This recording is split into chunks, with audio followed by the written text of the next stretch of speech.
Came today to one of my places that seems to carry this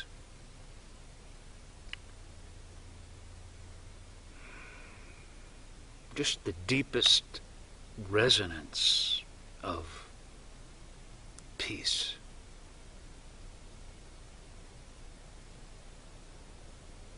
And it's like a peace that, yes, it's this rock, this wonderful bone white rock,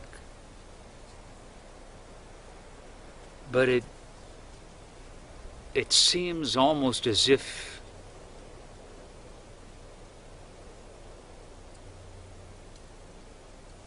to bring you into a peace that resonates infinitely within and infinitely without.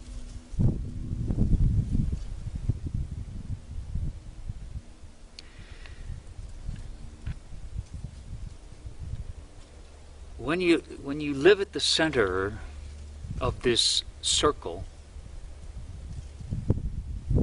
that you are,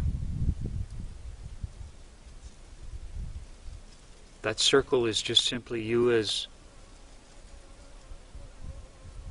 open-hearted, relaxed, loving, protected in your radiance, but not defended as a reaction.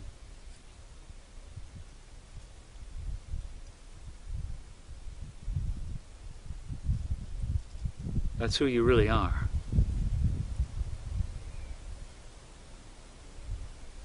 And in that living at the center of the circle of who you really are, you do, like this place resonates infinitely into all places, live at the center of the circle of all things, in a way. Living at the center of the circle of who you are is also the center of everything, the center of humanity, the center of your community, the center of your relationship. Because it's then what you put into the world. Not that you have to go out and to do things specifically, but just that's what you bring into the world, just like this place brings us into the world.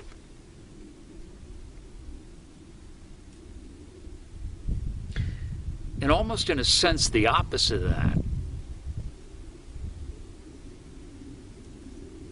I mean, you could call this peace love in a sense, and the opposite action fear, because love expands and embraces out and fear contracts. But another way of looking at that opposite, and it is driven by fear, is greed.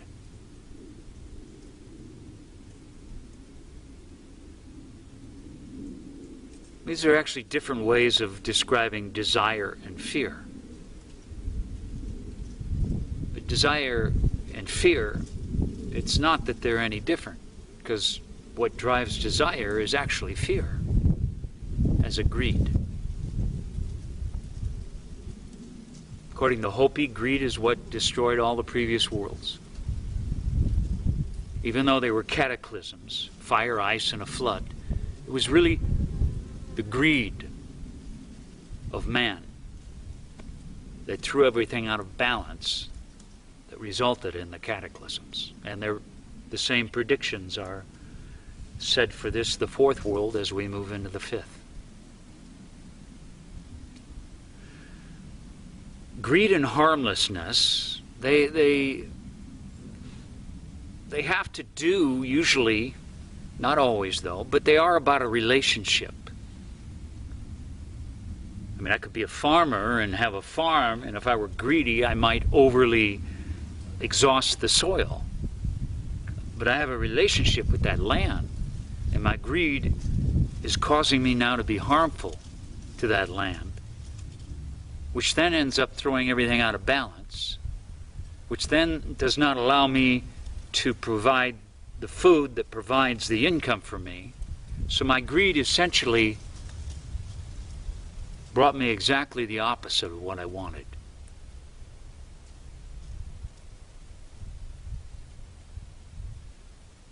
Abundance.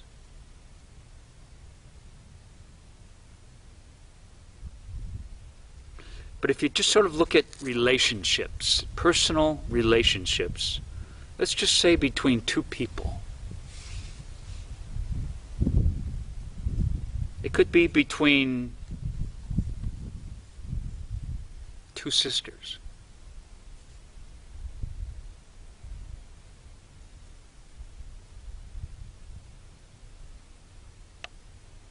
They're older, they're in their 50s, let's say. So they've had a long history.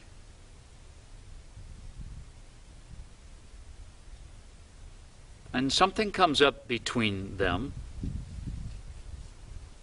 dealing with money.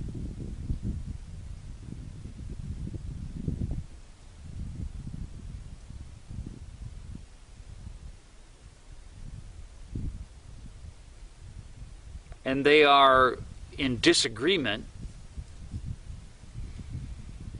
about what is the fair and equal division of that.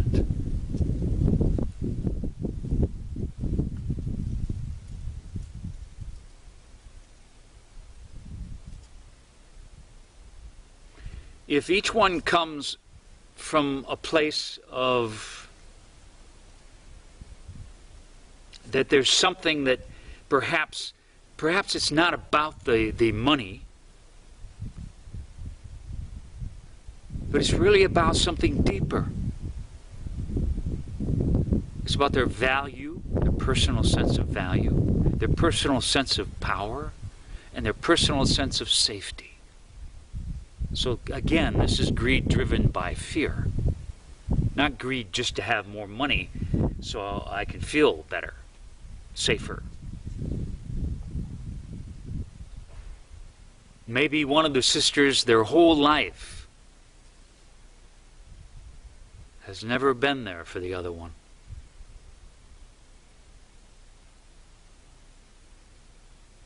Has always sort of exerted a kind of control and power over them. That's greed for power. Power can make us feel in control, and that can make us feel safer. When we feel in control, we feel protected, etc. But it's greed. And it's harmful. So greed, for the most part, is harmful.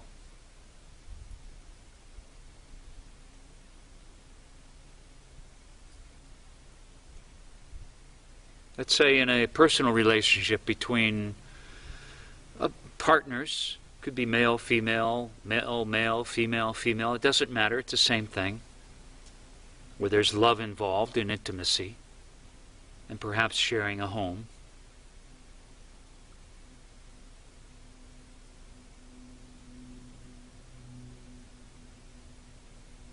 They both want love from each other.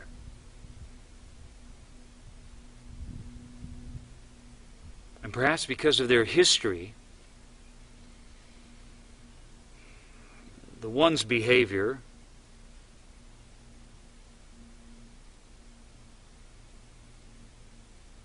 could at times feel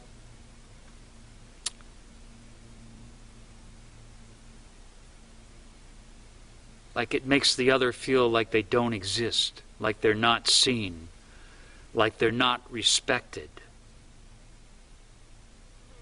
It could be true and it might not be true, but because they have this old pain within them of not being loved in a sense, respected, honored, valued, they're very sensitive to it. So maybe they need a little bit more kind of attention. Maybe the other person had too much attention, but of a wanting kind. So they're kind of overreactive. They're greedy about their space. They're greedy about their privacy, about their energy.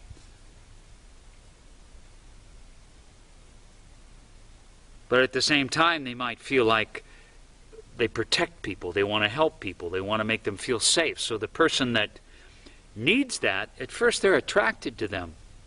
They like that it gives them value, that they are needed. But then the needing of that love becomes too much, greedy, so that they react and withdraw their natural love, perhaps even to the extent of turning their back on the other person, ignoring them, shunning them, so that can actually be painful to them. So each in their own way, out of wanting something and not getting it, can be harmful. And that wanting is a form of greed. I need to get what I want so I can be happy, and you're not giving me what I want. So in a relationship, it says it's two circles that come together. They share the same circle. And in order to live at the center of that circle of marriage, they must be the circle for the other and not function from their own greed. But first, that means that they have to be true, compassionate love to their own greediness, which is, I want to be loved. I need power. I need to feel safe. I need to feel value.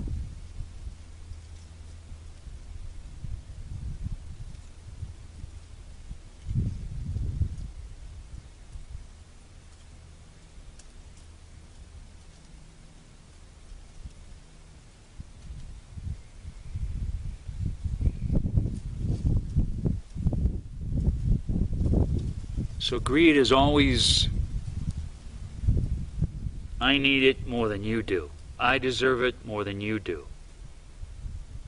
I don't care about what you want. I want it. So that can extend to countries fighting over resources.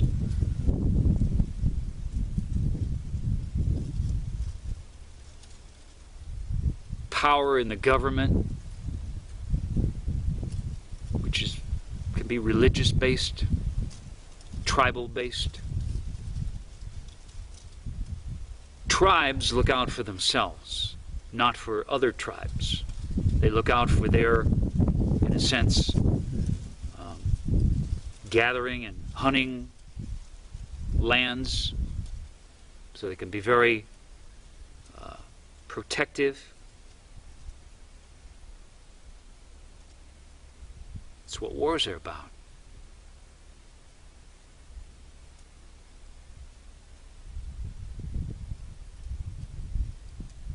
Greed is harmful.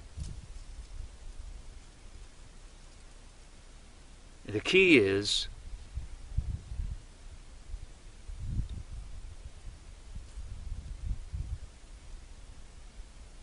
put yourself in the place of the other person almost, and if you were them, or in that situation, what would you want? What would be fair? What would be fair for you? And then you give that fairness in your behavior to the other.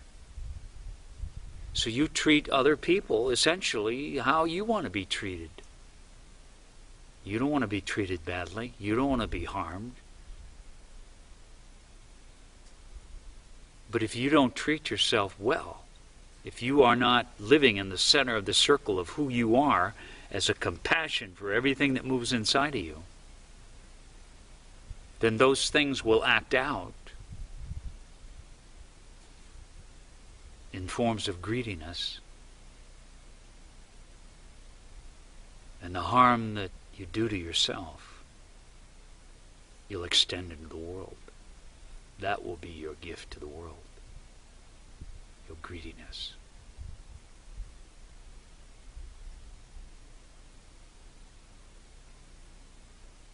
So the medicine of one is a way to cultivate compassion for yourself, live at the center of the circle of who you are,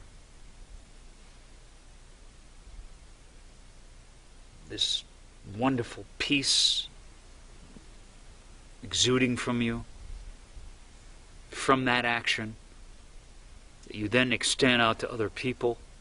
And you are naturally harmless and effortlessly generous. Not excessively so. It's like a flower. Flower isn't trying to scent the air. It's its essence. It's effortless. It's gift. It's generosity of beauty. So your natural beauty is a generosity to the world that is harmless.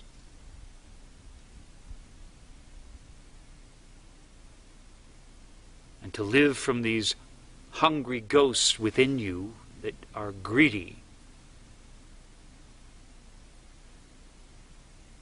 because you have withheld from them your own love.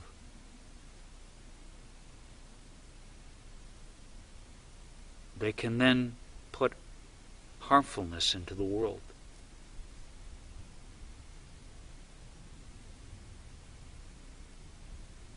So this medicine one is a path to live at the center of the circle of who you are is from a big open heart that has to start with you. And then your closest relationships. And just ask yourself, am I trying to get what I want? Do I want them to behave in a particular way to make me feel better? How am I behaving? What am I doing with the movements of feelings inside of me that I don't like, that I'd like to get rid of? That movement brings disharmony. Disharmony is not peace. Disharmony brings greed. Because you put disharmony into the world rather than the harmony, the natural harmony that you are, that you were even born with. But through your struggle to survive, it's as if you lost the music of this symphony of harmony, of peace, harmlessness, beauty, love.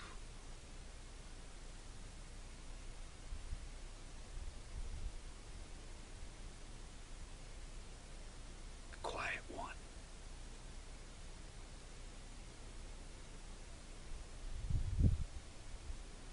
So choose again.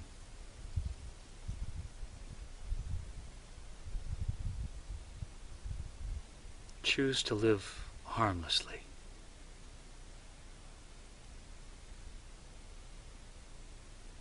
Live at the center of the circle.